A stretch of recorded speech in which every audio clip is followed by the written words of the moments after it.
अस्सलाम वालेकुम एवरीवन। आज का जो टॉपिक है वो है हमारा, पहले हमने सेंट्रीफ्यूगल को पढ़ लिया, एब्जॉर्प्शन को पढ़ लिया, ठीक है, एब्जॉर्प्शन को पढ़ लिया। अब हमारे पास आ जाता है एयर कूल्ड चिलर।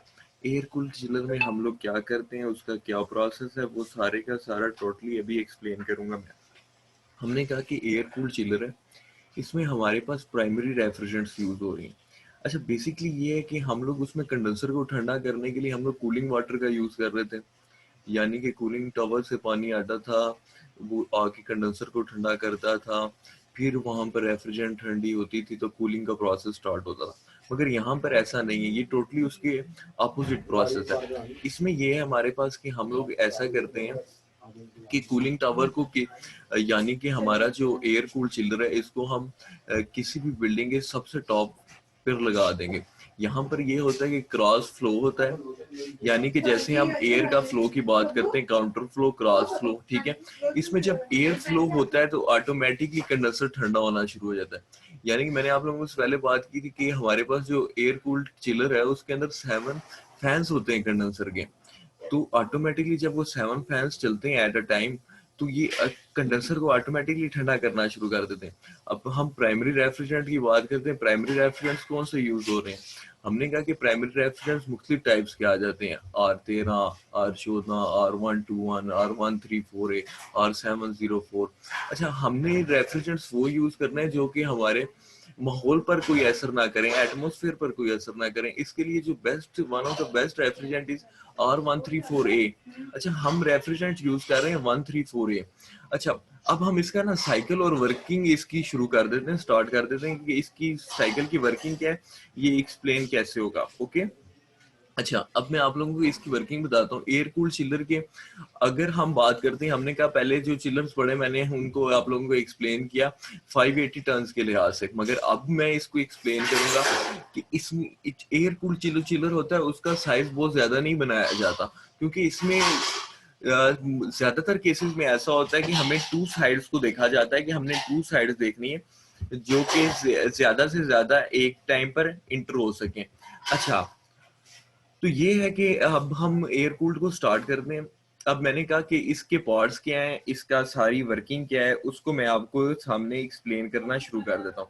अच्छा, पहले हमारे पास आ जाता है कंप्रेसर। अच्छा, तो अभी आप लोगों ने नोट करते जाना है साथ साथ ही, क्योंकि एंड पे मैं आप लोगों से क्वेश्चनिंग करूंगा, तो इसमें ऐसा इशू ना हो कि ये ना तो अभी मैं दोबारा क्लास में एक्सप्लेन करूंगा ना कहीं और, ठीक है। इंशाल्लाह आज क्लास भी हमारी 1 बजे से लेकर 6 बजे तक शुरू हो जाएगी। ओके, अच्छा, तो अब हम इसको एयर कूल्ड को हम टोटली आज ऑनलाइन ही एक्सप्लेन करेंगे, कि इसको ऑन कैंपस या ऑन कॉलेज हम एक्सप्लेन नहीं करने लगे। सो पहले ये आ गया हमारे पास, मैं अब हम इसकी वर्किंग पे बात करेंगे और इसके पार्ट्स पे बात करेंगे, ठीक हो गया। अब हमने कहा कि हमारे पास एयर कूल्ड का पहला स्टार्टिंग हिस्सा, जैसे हम लोग रेफ्रिजरेशन साइकिल की बात करते हैं, 1 बाय 1 4 पार्ट्स आ जाते हैं हमारे पास। अब हमारे पास ये है कि हमारे पास जो पार्ट्स हैं, फर्स्ट हम बात करते हैं, हमने कहा कि ये कंप्रेसर से स्टार्ट होता है। यहाँ पर मैं बात करूंगा 280 टन की बात कर लेते हैं। हमारे पास यहाँ पर जो चिलर है वो 280 टन का है, उसकी वन साइड है 145 टन की। मैं आप लोगों को कह रहा हूँ साथ साथ नोट करते जाएं। अच्छा, तो फर्स्ट हमारा साइकिल चला कंप्रेसर से। इसमें कंप्रेसर लगेगा एयर कूल्ड कंप्रेसर, ठीक है, ठीक है। एयर कंप्रेशन कंप्रेसर भी चलते हैं, एयर पिस्टन कंप्रेसर भी चलते हैं। इनको हम मुख्तलिफ नाम्स होते हैं जो कि एयर कूल्ड चिलर में इस्तेमाल होते हैं। अभी मैंने आप लोगों को बता दिया कंप्रेसर। कंप्रेसर से जब रेफ्रिजरेंट कंप्रेस होकर निकला, यानी कि 134A है। अच्छा, 134A जब कंप्रेस होकर निकला, वो यहां से गया ऑयल सेपरेटर में। ऑयल सेपरेटर का क्या काम है? ऑयल सेपरेटर ये है कि क्योंकि कंप्रेसर में ऑयल होता है, रेफ्रिजरेंट क्या करेगा, refrigerant oil automatic oil separator में ऑयल नीचे की सीमत में बैठना शुरू हो जाएगा और रेफ्रिजरेंट ऊपर से फ्लो करके जाना शुरू हो जाएगा। तो यहाँ पर ऑयल सेपरेटर का काम खत्म हो गया। ऑयल सेपरेटर से रेफ्रिजरेंट गया 4 वे वाल्व में। अच्छा, 4 वे वाल्व पर हम आ गए। 4 वे वाल्व करता क्या है बेसिकली, हम बात करते हैं डीसी इन्वर्टर्स की। डीसी इन्वर्टर्स में ये होता है कि 4 वे वाल्व हीटिंग को कूलिंग में कर देता है, कूलिंग को हीटिंग में कर देता है, यानी कि एयर कूल्ड चिलर कूलिंग और हीटिंग दोनों अमल कर सकता है। अगर मैं फास्टली पढ़ा रहा हूँ तो आप लोग मुझे बता दें, अगर ज्यादा फास्ट है तो मैं इसकी स्पीड थोड़ी स्लो कर रहा हूँ। ओके, कोई issue? No? Okay, let's start.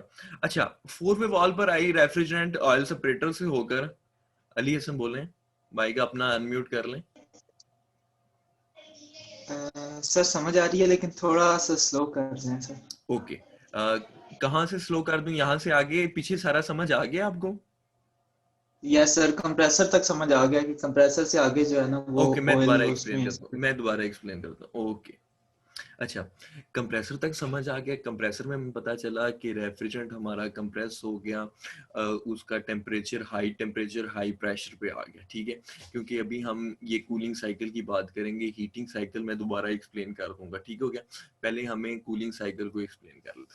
अब ये है हमारे पास कि हमने इसको कंप्रेसर से आगे हमने इसके मेन पार्ट्स हैं। जैसे आपको पता है कि हम रेफ्रिजरेशन साइकिल की बात करें, कंप्रेसर आता है, कंडेंसर आता है, रेफ्रिजरेंट कंट्रोल आता है, फिर इवेपोरेटर, यानी कि 4 चीजें होती हैं। मगर यहाँ पर ये है कि हम इसके कौन से पार्ट्स हैं वो वन बाय वन मैं नाम भी लूंगा और उनको साथ साथ एक्सप्लेन भी करूंगा। पहले मैंने कहा कंप्रेसर है, कंप्रेसर में क्या है, 134 है रेफ्रिजरेंट, ठीक है, जो कि one of the best refrigerant, this is good refrigerant. ये फायर को नहीं पकड़ती, हमें नहीं मुजरे, सेहत नहीं है, कई किस्म के इसके फायदे हैं और ऑटोमेटिकली ये ओजोन को भी नुकसान नहीं पहुंचाती, ठीक हो गया। अब हम यहाँ से मैंने कहा रेफ्रिजरेंट ने ट्रेवल किया ऑयल सेपरेटर में। ऑयल मतलब कि फर्स्ट आया compressor, second one is oil separator. अच्छा, ऑयल सेपरेटर में आके रेफ्रिजरेंट ने क्या किया, रेफ्रिजरेंट क्योंकि कंप्रेसर में ऑयल था तो चांसेस होते हैं कि ऑयल के साथ रेफ्रिजरेंट जब ट्रेवल करेगा तो हो सकता है कि थोड़ी मिकदार में ना ऑयल भी ट्रेवल कर जाए, तो इसके लिए चिलर के में लगाया गया ऑयल सेपरेटर। ऑयल सेपरेटर में जब रेफ्रिजरेंट पहुंचा तो ऑटोमेटिकली रेफ्रिजरेंट गया, तो यहाँ पर अगर थोड़ी बहुत मिकदार भी रेफ्रिजरेंट के साथ ऑयल की गई है तो वो वहां पर रुक जाएगी, तो रेफ्रिजरेंट बिल्कुल साफ होके यहाँ से आगे की तरफ ट्रेवल कर जाएगा। अच्छा, यहाँ से जब ट्रेवल कर जाता है तो वो पहुंचती है फोर वे वाल्व में। अच्छा, फोर वे वाल्व अगर हमने कहा कि ये हीटिंग भी कर सकता है, कूलिंग भी कर सकता है। अच्छा, तो अगर हीटिंग करने क्या होगा तो हम फोर वे वाल्व को हीटिंग मोड पे कर देंगे, कूलिंग करना है तो कूलिंग, क्योंकि अभी हम डिस्कस कर रहे हैं कूलिंग मोड, तो हम कूलिंग मोड पे इसे ले जाते हैं, ठीक है।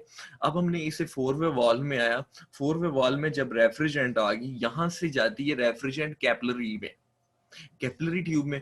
हमने अभी तक रेफ्रिजरेशन साइकिल का डाया पढ़ा था कि इसमें जो डाया होता है वो 0.029 से लेकर 0.032 तक होता है, कैपिलरी का डाया, जो कि रेफ्रिजरेटर में हो गया, एयर कंडीशनिंग सिस्टम में वो डाया यूज होता है। मगर यहाँ पर डाया भी वही होगा तकरीबन, या थोड़ा सा इसमें फर्क आ गया। अगर मैं कह रहा हूँ 0.029 है तो शायद थोड़ा सा इंक्रीज कर जाए, मगर ज्यादा चांसेस नहीं होते इसमें इंक्रीज करने के, क्योंकि इसमें मुख्तलिफ जगह पर हम कैपिलरीज लगा देते हैं कि हमें कैपिलरी का डाया ना चेंज करना पड़े। तो इसलिए आप डाया को यही समझें कि वो वही परमानेंट डाया आ रहा है हमारे पास, जो कि 0.029 से लेकर 0.032 तक है। अच्छा, अब हमें पता चल गया कि कैपिलरी तक चला गया, कैपिलरी की से जाता है हेडर में। अच्छा, हेडर क्या है? हेडर हमने बड़ा डिस्कस किया, पहले भी डिस्कस किया शायद, मेरे ख्याल में लॉकडाउन से पहले हम लोगों ने डिस्कस किया कि व्हाट इज हेडर।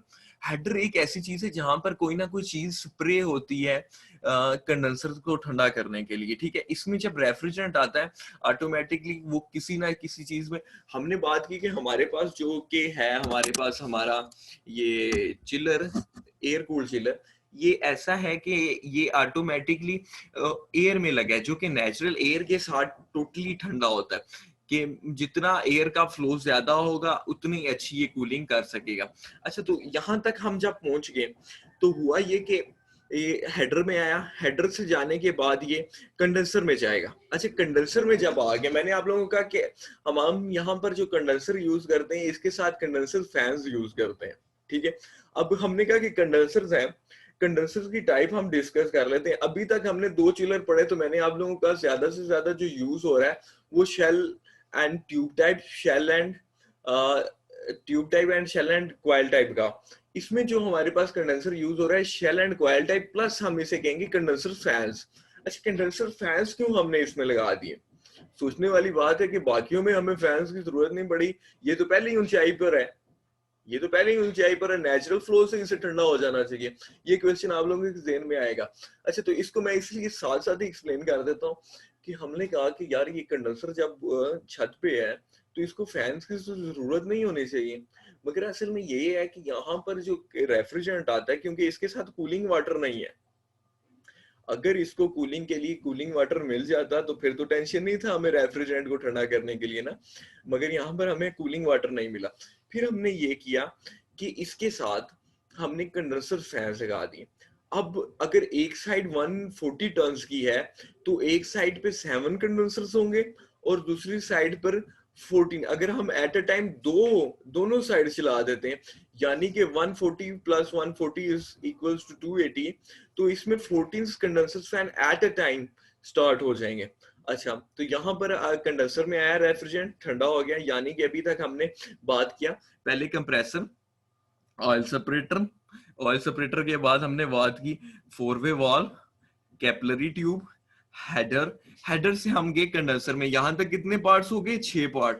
ये साथ साथ नोट करते हैं बार बार, मतलब कि ये मैं अब आप लोगों को पहले बता रहा हूँ कि बाद में एक्सप्लेन नहीं करूंगा। अच्छा, अब हमने कहा कंडेंसर में आया, अब कंडेंसर से आगे रेफ्रिजरेंट किधर जा रहा है? कंडेंसर से आगे जो रेफ्रिजरेंट है वो ट्रेवल करता है लिक्विड रिसीवर में। अच्छा, लिक्विड रिसीवर क्या है, अकामुलेटर क्या है, ये दो चीजें अलग अलग है। इसमें ये होता है कि इसको थोड़ा सा लिक्विड रिसीवर में ऑटोमेटिकली, ये भी एक किस्म की ऐसी है कि इसमें ऑयल बैठ जाता है, रेफ्रिजरेंट उठ जाता है। इसमें भी यही होता है कि कभी कभार ऑयल को हम ऊपर की तरफ रहने देते हैं और नीचे से पाइप्स में से रेफ्रिजरेंट्स निकाल देते हैं। ठीक हो गया? जैसे ऑयल सेपरेटर का काम है, इसके अपोजिट ही हम इसको कह लेते हैं लिक्विड रिसीवर का काम। अच्छा, लिक्विड रिसीवर से जाने के बाद रेफ्रिजरेंट जो है वो फिल्टर ड्रायर में जाता है। ये आगे आ गया हमारा, मेरे ख्याल में आठवां पार्ट आ रहा है, मेरे ख्याल में 7वां या 8वां। अच्छा, फिल्टर ड्रायर क्या है? अच्छा, फिल्टर हमने वो एक मरतबा प्रैक्टिकली हमने काट के भी देखा था, जिसमें सिलिका जेल होता है, ठीक है, जो कि नमी को अब्सॉर्ब करता है। इधर भी हम वही बात करेंगे कि हमारे पास फिल्टर और ड्रायर है। अच्छा, फिल्टर में क्या है? फिल्टर में सिलिका जेल है, ठीक हो गया। सिलिका जेल ऑटोमेटिकली जो है ह्यूमिडिटी को एब्जॉर्ब करेगा। अच्छा, मैं आप लोगों को ये बता दूं कि 40 मिनट्स के बाद जूम पे मैंने वो लगाई हुई है कि ऑटोमेटिकली हम डिस्कनेक्ट हो जाएंगे, फिर दोबारा इसी लिंक से आप लोग ज्वाइन कर लेना, या मैं लिंक आपको ग्रुप में शेयर कर दूंगा। ओके। अच्छा, अब हम यहाँ पर थे फिल्टर ड्रायर पर। अच्छा, फिल्टर में क्या हुआ? फिल्टर में ये हुआ कि हम लोगों ने फिल्टर को लगाया, फिल्टर में ऑटोमेटिकली ह्यूमिडिटी एब्जॉर्ब होना शुरू हो गया। तो ह्यूमिडिटी एब्जॉर्ब होता है, यानी कि इसमें ऑयल वगैरह जितना भी हो सब कुछ, यानी कि जितनी भी चीजें होंगी पार्टिकल आई, वो सिलिका जेल या इसे एब्जॉर्ब करेगा। रेफ्रिजरेंट यहाँ से साफ मिकदार में होके फिल्टर ड्रायर से आगे चल जाता है। फिल्टर ड्रायर से आगे जब जाता है तो वहां पर हीट एक्सचेंजर लगा है।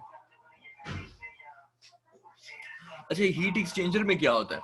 हीट एक्सचेंजर में ऐसा है कि हीट एक्सचेंज की जाती है, जो कि हमने 3 मेथड्स पढ़े, कंडक्शन, कन्वेंशन और रेडिएशंस। अच्छा, इसमें हम कहते हैं कि जो है हमारे पास हीट एक्सचेंज हो रही है वो होती है bye conduction method. Conduction method क्या है, कोई बताएगा मुझे? है कंडक्शन मेथड कोई एक्सप्लेन करेगा? आसिफ, माइक ऑन करो और कंडक्शन मेथड जरा बताना।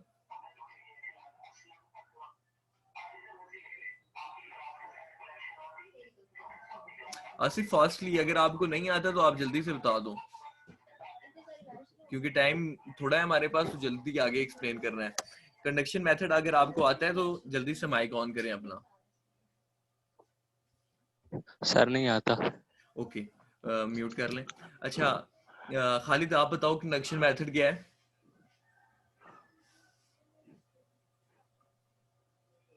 सर, इस मेथड में हीट जो है वो ट्रांसफर होती है, मतलब एक मॉलिक्यूल से दूसरे मॉलिक्यूल तक without the movement of molecule.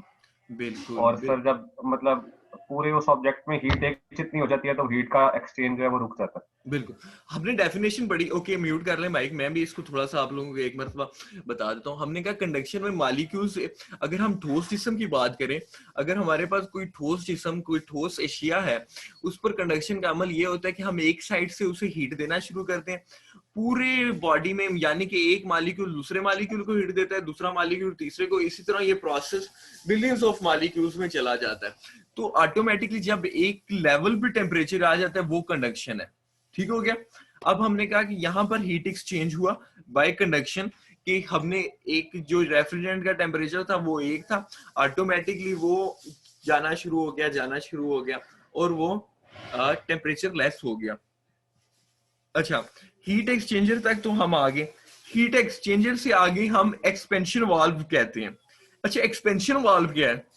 Refrigerant control, refrigerant की कंट्रोल के, यानी कि रेफ्रिजरेंट कंट्रोल का जो दूसरा नाम है वो है एक्सपेंशन वाल्व। एक्सपेंशन वाल्व में ये होता है कि डाया कम होता है, ठीक है, जितनी भी ट्यूब्स या कैपिलरीज लगी होती हैं इनका डाया कम होता है, ये स्प्रे करती हैं आगे, यानी कि एवेपोरेटर पर ये चीजें सारी स्प्रे करती हैं।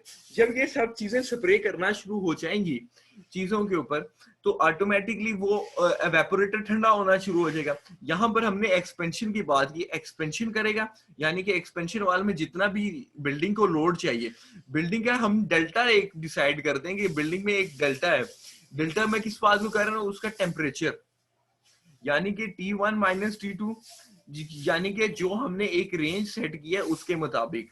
ओके, उबैद माइक म्यूट कर दो। अच्छा, हम आगे एक्सपेंशन वाल्व पे, एक्सपेंशन वाल्व से मैंने कहा हम लोग, अब एक्सपेंशन वाल्व से हमारा आया एवेपोरेटर। अच्छा, अब जब हम एवेपोरेटर पर आ गए, एवेपोरेटर पर आके रेफ्रिजरेंट का टेम्परेचर और लेस हुआ।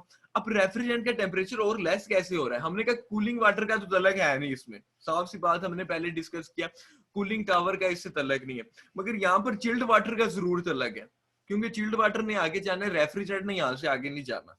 रेफ्रिजरेंट एवेपोरेटर में आया लो टेम्परेचर पे, लो प्रेशर पे। अच्छा, जो टेम्परेचर है चिल्ड वाटर का, चिल्ड वाटर हम वैसे ही कोई भी वाटर हो, चिल्ड वाटर उसको कहते हैं जिसका टेम्परेचर लेस होता है, ठीक है। जब टेम्परेचर लेस है किसी चीज का, चिल्ड वाटर आ गया, एवेपोरेटर उसको और ठंडा करेगा, यानी कि मैक्सिमम उसको ठंडा करेगा, और यहाँ पर रेफ्रिजरेंट ठंडा हो जाता है, तो यहाँ से अब चिल्ड वाटर का काम है आगे कूलिंग करना। अब यहाँ से आगे यहाँ तक हमारे पार्ट्स, इधर तक आप लोगों को पता चल जाना चाहिए। अब मैंने पार्ट्स गिना देता हूँ कौन कौन से हैं, फिर आप लोगों से पूछ लेता हूँ। पहला पार्ट मैंने कहा कि हमारे पास कंप्रेसर है, नंबर 1 कंप्रेसर। नंबर 2 मैंने कहा हमारे पास है ऑयल सेपरेटर। नंबर 3 मैंने कहा 4 वे वाल्व है। 4 वे वाल्व से हम लोग गए आगे कैपिलरी ट्यूब में, कैपिलरी ट्यूब से हम गए हेडर में, हेडर से हम गए कंडेंसर में, कंडेंसर से हम गए लिक्विड रिसीवर में, और लिक्विड रिसीवर से हम गए फिल्टर ड्रायर में, और फिल्टर ड्रायर से हम गए हीट एक्सचेंजर में, और हीट एक्सचेंजर से हम गए एक्सपेंशन वाल्व में, एक्सपेंशन वाल्व से हम गए एवेपोरेटर में। अच्छा, एवेपोरेटर में मैंने कहा कि रेफ्रिजरेंट यहां तक रुक गया, रेफ्रिजरेंट का यहां पर काम ओके, यानी कि 1-3 डज नॉट एक्सिस्ट अदर आगे। ओके, अब मैं इसको एक्सप्लेन करता हूँ आगे चिल्ड वाटर को, मगर अभी मुझे लगता है कि मीटिंग टाइम ओवर होने वाला है हमारा, तो हो सकता है कि ये मीटिंग हमारी डिस्कनेक्ट हो जाए, ठीक है, क्योंकि जूम पे जो मीटिंग होता है वो 40 मिनट्स का होता है। तो जैसे डिस्कनेक्ट होगा मैं लिंक ग्रुप में शेयर कर दूंगा, या लिंक पहले से होगा, ओके, तो आप इसे ज्वाइन कर लेना। तो अब मैं पूछ लेता हूँ, ये गैलेक्सी वाले मोबाइल से कौन ऑनलाइन है?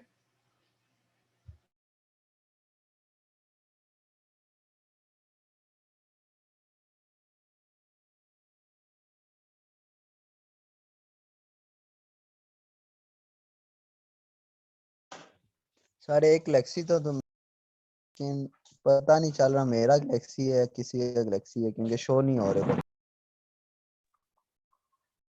सर वो सिबगत का और शाजेब का मैसेज आया था, सिबगत कह रहा है कि उसके पास मोबाइल अवेलेबल नहीं है इस टाइम, तो वो इसलिए क्लास नहीं ले सक रहा, और शाजेब की तरफ फ्लाइट गई हुई है।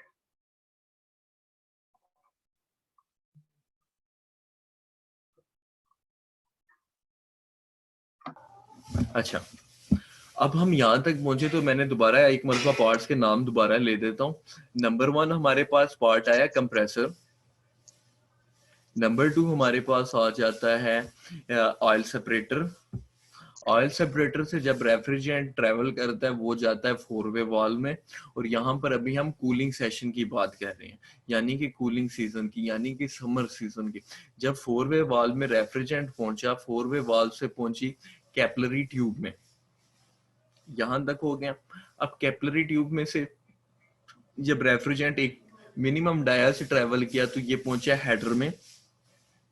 हेडर में आने के बाद इसने टेम्परेचर और लो किया और कंडेंसर को भी ठंडा किया बाय कंडेंसर फैंस। अच्छा, कंडेंसर फैन से ठंडा करने के बाद ये गया लिक्विड रिसीवर में। लिक्विड रिसीवर का मैंने आपको प्रोसेस बता दिया क्या होता है। अच्छा, लिक्विड रिसीवर से जाने के बाद ये गया फिल्टर ड्रायर में। अच्छा, फिल्टर ड्रायर में मैंने आप लोगों को बताया कि सिलिका जेल ही होता है, यहाँ पर भी सिलिका जेल होता है और कुछ में हम लोग कुछ सॉल्यूशंस यूज करते हैं, मगर वो अभी हम डिस्कस नहीं करेंगे।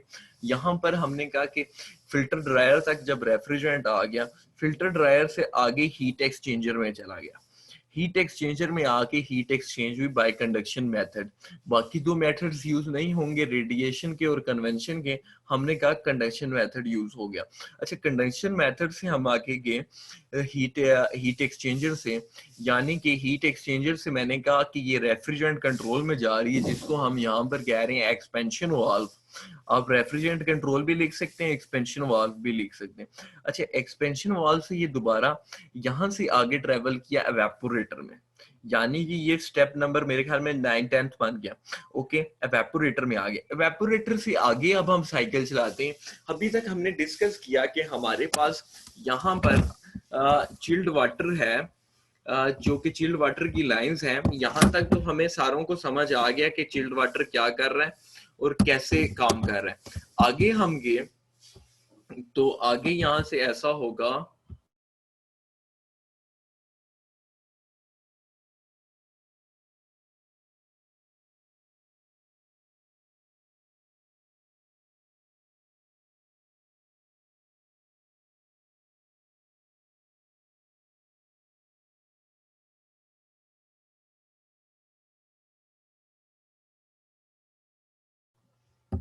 अच्छा तो आगे हम चलते हैं। आगे मैंने आपको कहा कि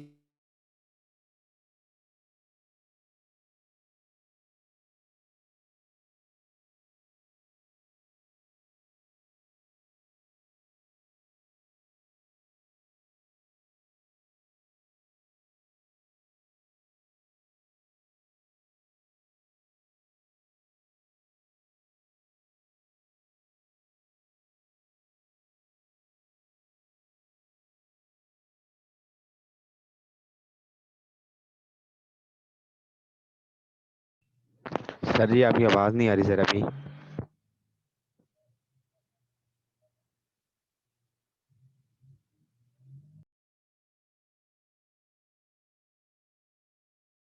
अच्छा, तो अब हमने यहाँ तक कहा कि हमारे पास चिल्लर पे हमने एक्सप्लेन, चिल्ड वाटर तक हमने एक्सप्लेन कर लिया कि चिल्ड वाटर आ रहा है। चिल्ड वाटर ये है कि ये चिल्ड वाटर यहाँ से ट्रेवल करेगा by insulation pipes, by insulation ducts नहीं कहेंगे, बाय इंसुलेशन पाइप्स कहेंगे, जो कि foaming insulation plus stainless insulation होंगी।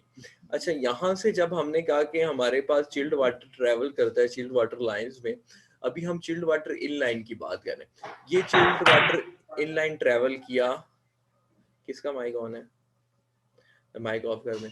अच्छा, चिल्ड वाटर लाइन यहाँ से ट्रेवल की प्राइमरी पंप्स में। प्राइमरी पंप्स में मैंने आप लोगों को एक ही रेशियो का कि यहाँ पर हम जो पंप्स यूज करेंगे वो 135 किलोवाट से लेके 155 किलोवाट तक होंगे।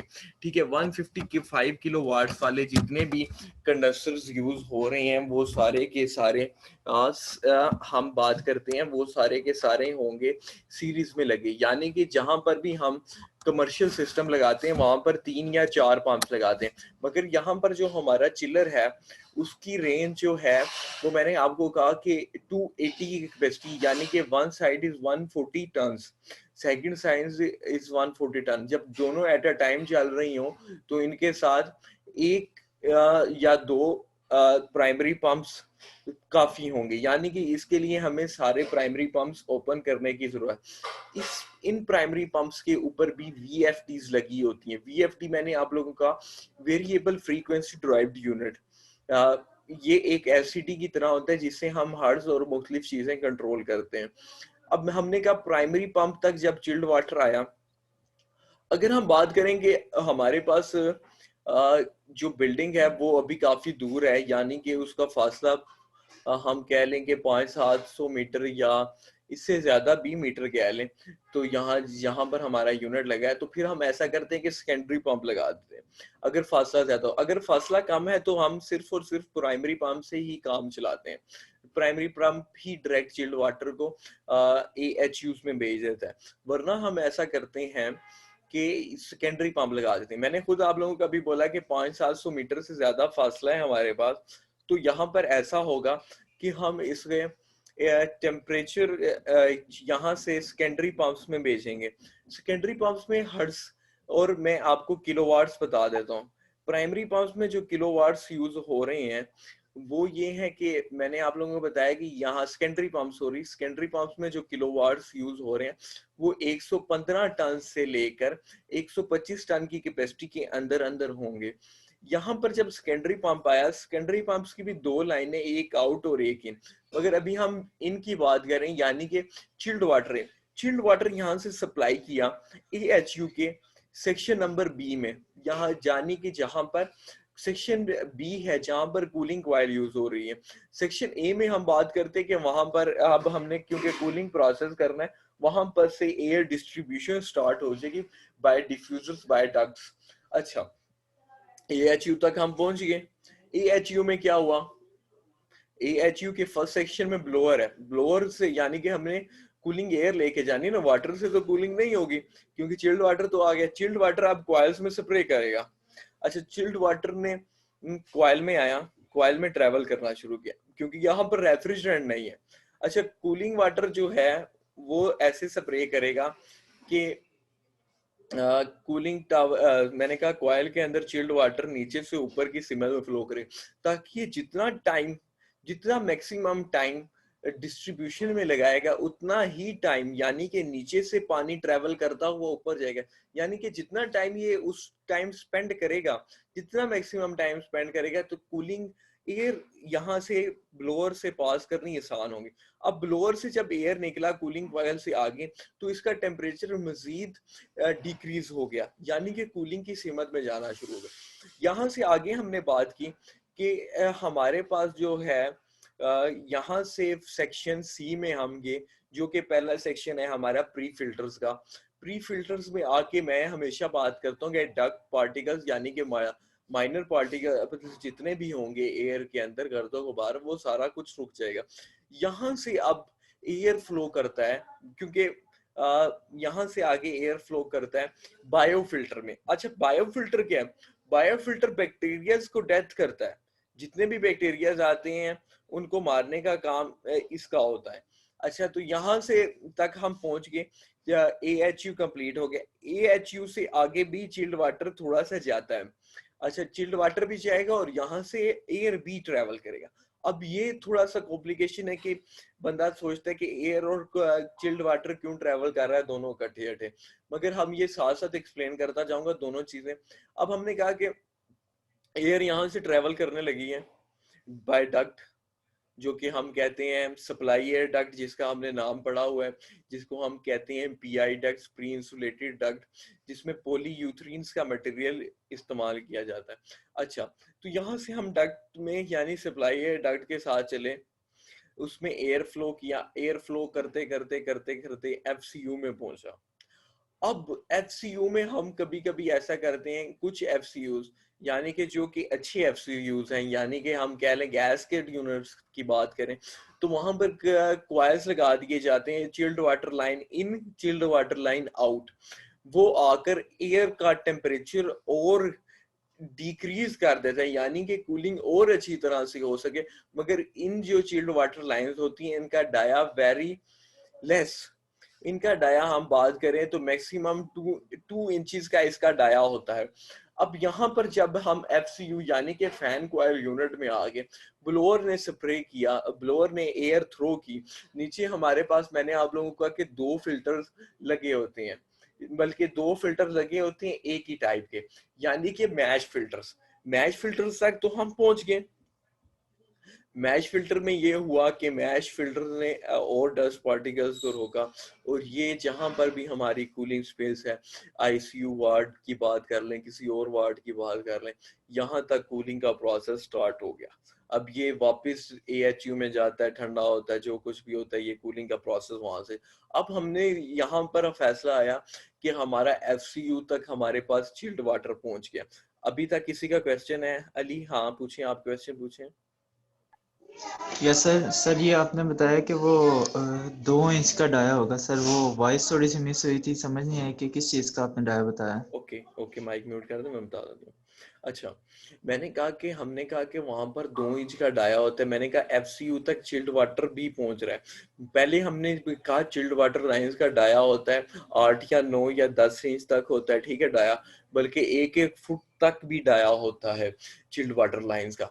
मगर जब वो चिल्ड वाटर लाइन इंसुलेशन के साथ ट्रेवल कर रही होती हैं, मगर एएचयू तक तो वो एक कम डाया पर पहुंचती हैं, जो कि मैंने आप लोगों को कहा 2 इंच 3 इंच, और एफसीयू तक भी ये जो डाया रहता है वो 2 इंचेस का होता है। अली क्लियर हो गया?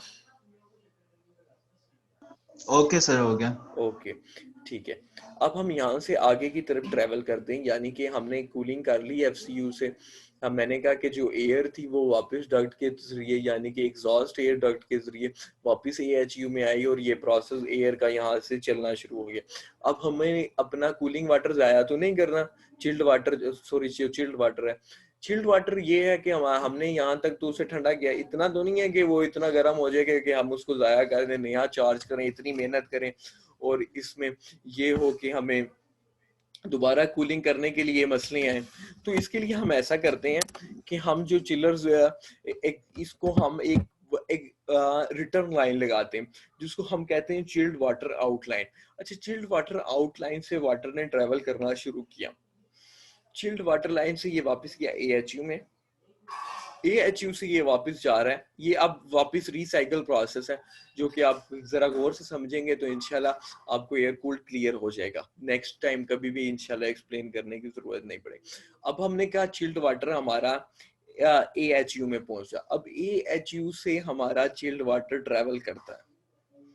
चिल्ड वाटर ने ट्रेवल करना शुरू किया। चिल्ड वाटर यहाँ से ट्रेवल करता हुआ जा रहा है, यहाँ से गया वो एएचयू से गया पहले सेकेंडरी पंप्स में, क्योंकि हमने कहा हमारा जो प्लांट है, बिल्डिंग है, ये दोनों बहुत फासले पर लगे हैं, इसलिए हमने यहाँ पे रास्ते में सेकेंडरी पंप लगाया। सेकेंडरी पंप इसका दोबारा प्रेशर करके इसे वापस प्रेशर से भेजेगा ताकि ये जल्दी से प्राइमरी पंप में पहुंच सके। अब जब ये प्राइमरी पंप में पहुंचते हैं, प्राइमरी पंप का भी यही काम है कि ये इसे वापस एवेपोरेटर में पहुंचा देता है। अब जब ये चिल्ड वाटर एवेपोरेटर में पहुंच गया तो यानी कि ये दोबारा ठंडा होने का प्रोसेस, मगर हम कहते हैं कि हो सकता नहीं बल्कि ये पॉसिबल है। इस बात को कोई भी बंदा डिनाई नहीं कर सकता कि वाटर इस प्रोसेस में जाने के चिल्ड वाटर जाया जरूर होता है। अब हमने कहा कि चिल्ड वाटर जब जाया होता है तो क्या इसको दोबारा फिलिंग की जाती है या नहीं की जाती? तो इसमें ये क्वेश्चन बहुत उठाया जाता है, इंटरव्यूज में पूछा जाता है, टेस्ट में पूछा जाता है, प्रैक्टिकली पूछा जाता है कि चिल्ड वाटर तो गया, चिल्ड वाटर जाया होगा क्योंकि इंसुलेशन में से भी पानी निकलेगा, बाहर के एटमॉस्फेयर का फर्क है, टेम्परेचर का फर्क है, तो ऑटोमेटिकली एक सिंपल सी बात है कि पानी कम होता है। अब उस पानी को चार्ज कैसे किया जाता है? उसको हम कनेक्ट कर देते हैं फिलिंग वाल्व्स के साथ। फिलिंग वाल्व्स कहाँ लगाए जाते हैं? फिलिंग वाल्व्स हम यूज करते हैं जहां पर भी हमारा कंडेंसर और हमारा प्राइमरी पंप्स और सेकेंडरी पंप्स लगे होते हैं, वहां पर हम एक ड्रम या कोई ऐसी बड़ी टैंकी रख देते हैं जिससे हम फिलिंग वाल्व खोलकर इसमें वाटर चार्ज करना शुरू कर दें। अच्छा, तो हम यहाँ तक अभी मैंने एक्सप्लेन कर दिया कि सेकेंडरी पंप्स तक हमारा चिल्ड वाटर आ गया। अब यहाँ से आगे हमने चिल्ड वाटर को लेके जाना है। अच्छा, जब चिल्ड वाटर यहाँ तक पहुंचा तो चिल्ड वाटर ने यहाँ से आगे ट्रेवल किया, यानी कि एयर कूल्ड चिलर में, यानी कि हमारे 280 टन के चिलर के अंदर हमारा रेफ्रिजरेंट पहुंच गया। अब जब ये रेफ्रिजरेंट वहां पर पहुंच जाता है तो होता ये है कि वहां पर जो प्रोसेस स्टार्ट हो जाता है, चिल्ड वाटर यानी कि कंडेंसर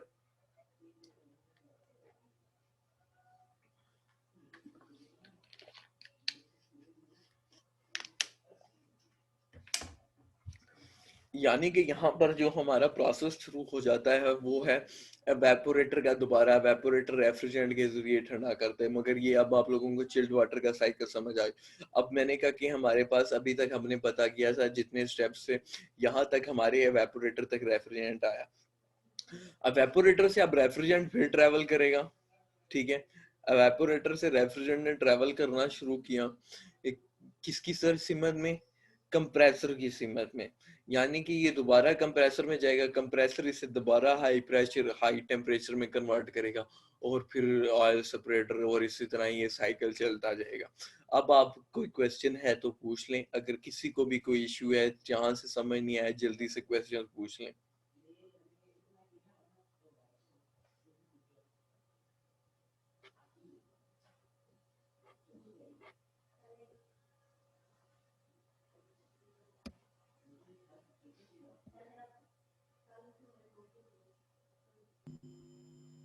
सर जी जी पूछें। आवाज आ रही है आपको मेरी? जी मेरी आवाज आ रही है आपकी। सर जी वो आखिरी बताया ना आपने जो कहा कि वेपोरेटर से रेफ्रिजरेंट ट्रेवल करके कंप्रेसर में वापस जाएगा। हाँ, क्योंकि वहां से हमारा ना साइकिल दोबारा शुरू हो गया। यानी कि यार रेफ्रिजरेंट तो कहीं और ट्रेवल नहीं किया था, रेफ्रिजरेंट ने तो वहीं तक ट्रेवल करना था। यानी कि रेफ्रिजरेंट ने ट्रेवल किया टोटली एवेपोरेटर तक आया, चिल्ड वाटर को ठंडा किया, और रेफ्रिजरेंट का तो काम यहाँ पे खत्म हो गया ना। रेफ्रिजरेंट ने वापस कंप्रेसर में आना है और फिर ऑयल सेपरेटर में जाना है और आगे ये साइकिल चलता जाना है। तो और किसी का कोई क्वेश्चन?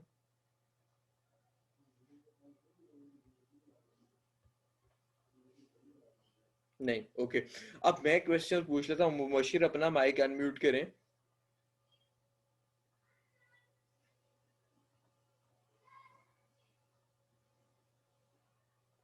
मुबशिर आप अपना माइक अनम्यूट करें।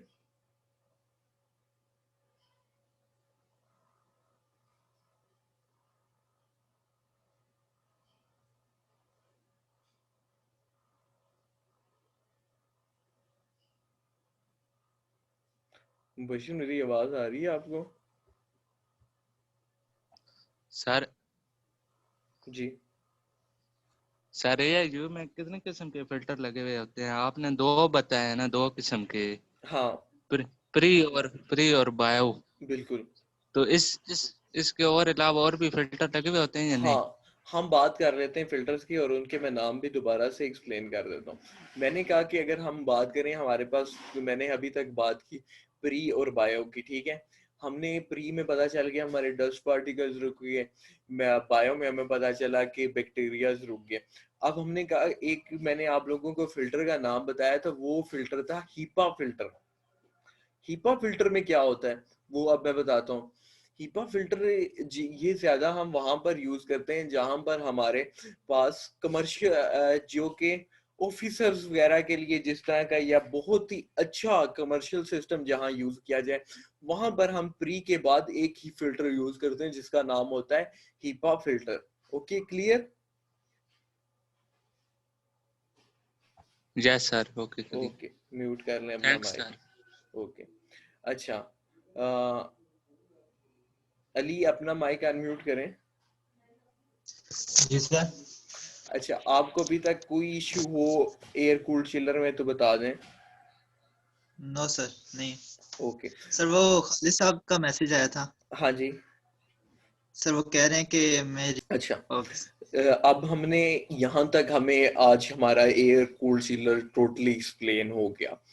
अब हम इसको, क्योंकि हमारे पास ये फर्स्ट डेमो है हमारा, तो हमें ये अब इसका एक असाइनमेंट भी लेना है। असाइनमेंट में आप लोगों को गूगल क्लासरूम पर आपकी एक असाइनमेंट, क्लासरूम एक ऐप है गूगल क्लासरूम, उसको आप लोग डाउनलोड कर लेंगे। वहां पर ही आप लोगों को मैं एक आईडी और एक पासवर्ड दे दूंगा, जो कि आपने किसी और, अपनी क्लास के अलावा किसी और के साथ शेयर नहीं करना। उसमें आप लोगों की असाइनमेंट्स आ जाएंगी। वहां पर ही आप लोगों ने जो आप return form, hand return form में आप अपनी असाइनमेंट सबमिट कराएंगे। ये लेक्चर रिकॉर्डेड है, आपको इंशाल्लाह मैं प्रोवाइड भी कर दूंगा एक दो दिनों में ये लेक्चर। और जो भी इशू इससे रिलेटेड हुआ वो 2 दिन का मैं टाइम दूंगा इस असाइनमेंट के लिए आप लोगों को, क्योंकि इतना बड़ा ये लेक्चर नहीं था। इसको वैसे भी आप लोगों ने सारा सुन लिया, देख लिया, समझ लिया, और रिकॉर्डेड फॉर्म में भी इंशाल्लाह आप लोगों को प्रोवाइड हो जाएगा। तो ये गूगल क्लासरूम पे आप लोग सारा ये ऐप डाउनलोड कर लें, वहां पर ये असाइनमेंट आपको दे दी जाएगी, जो कि आप लोगों पे वहां पर ही ऑटोमेटिकली आपको टाइम भी मेंशन आ जाएगा कि इस असाइनमेंट का इतना टाइम है, इतने टाइम के अंदर सबमिट कराएंगे। नहीं सबमिट कराएंगे तो वो ऑटोमेटिकली ऐप उस टाइम के बाद बंद हो जाएगा। तो जो टाइम दूं उससे कोशिश करना कि 5-6 घंटे पहले ही, आज ही इंशाल्लाह शाम को मैं वो असाइनमेंट अपलोड कर दूंगा। यानी कि आज 24 तारीख है, 26 तारीख को आप लोगों ने वो वापस उसी गूगल क्लासरूम पर अपलोड करनी होगी। इमेजेस में कर लेना, ठीक है, उसको पीडीएफ कन्वर्ट कर लेना या वर्ड पे इंसर्ट करके आप वो एक फाइल बनाकर मुझे सेंड कर देना। यानी कि व्हाट्सएप पर नहीं करनी, गूगल क्लासरूम पे करनी। वहीं पर आपके मार्क्स भी वहीं पर लग जाएंगे उस असाइनमेंट के। जैसे मैं ऊपर करूंगा, जितने मार्क्स दूंगा वो आप लोगों के इंटर हो जाएंगे। ओके।